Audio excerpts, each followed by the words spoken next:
Chapter 1. Aviva. "You're getting to be such a pro with those chopsticks," my grandmother said. We were at our favorite Chinese restaurant in the middle of the dim sum rush on a Sunday.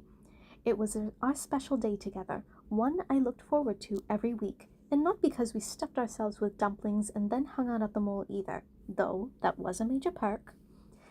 Some kids think their grandmothers are boring or too old to be fun, but my bubby is the best. She's smart, sassy, and loves being the center of attention, just like me.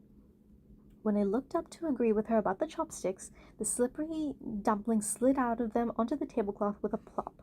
"Whoops," I explained, grinning at her. "Maybe not as good as you think." She leaned closer conspiratorially. "I guess we'll just have to come back next week. After all, practice makes perfect." We both laughed. She'd been saying this for years, but really, who needed an excuse to go out for dim sum? "Speaking of practice," Bubby said, "I have great news." I stabbed the dumpling with a chopstick and lifted it up carefully so it wouldn't slide off. "Oh," I said before I shoved the entire doughy package of deliciousness into my mouth. "The holiday pageant at Rowena Village is coming up later this month." I was still chewing, but said okay as I reached for the steamer basket of sticky rice. "Sounds fun." Bubby lived at the senior center, not because she was old, but because she hated to cook for herself. All her friends lived there or were close by, and there were fun programs almost every night. I knew part of it was also that her eyesight had gotten pretty bad and she couldn't drive anymore, but that hadn't slowed her down yet.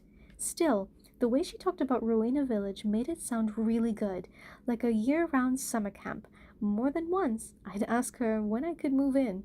She always laughed, even though I totally wasn't joking. "You should be in it," said Bubby. Sticky rice instantly forgotten, I looked up at her. "Really?"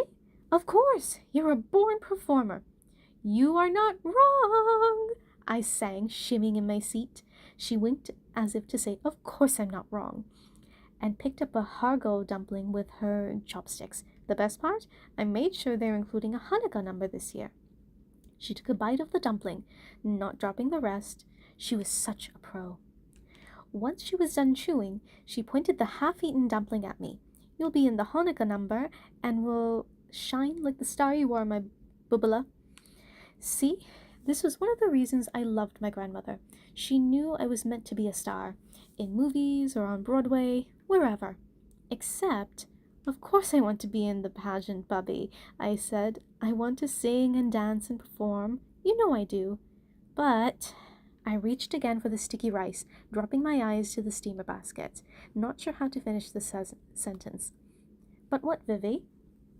I grabbed one of the packets of rice wrapped in lotus leaf and plunked it on my plate. Then I gently pulled at the corner to open it. Yes, I was stalling. "Vivi?" "Fine," I muttered through a sigh. "I'm just not that Jewish." "Speak up, Bubbla." I said. I looked up at her. "I'm not very Jewish." Her eyes narrowed a little. "What do you mean? You're Jewish. There is no very." "I just don't feel very Jewish," I shrugged. "We don't celebrate anything. Dad's not even Jewish, and, well, you know, there's that whole I'm adopted thing. I just don't feel very Jewish.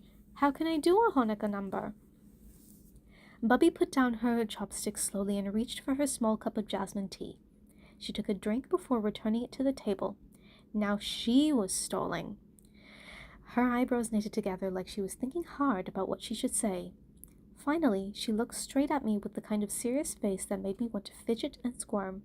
"That you were adopted has nothing to do with it. You were wanted and instantly loved by your family the second they brought you home.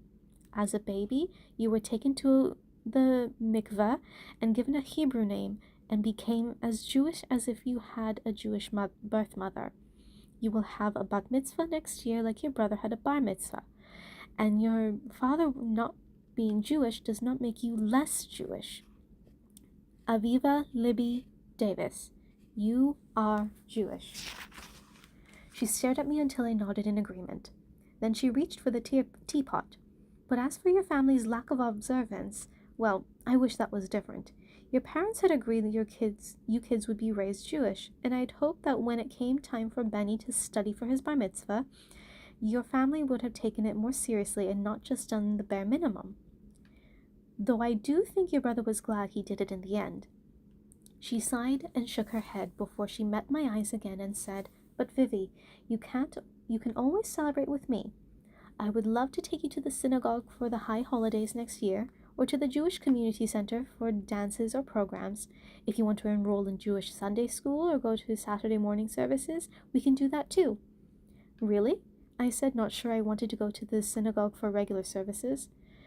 But it was the first time she'd ever suggested that, and I believed she would take care of me, even though she didn't normally go every week. And Jewish Sunday school, I hadn't even known that was an option.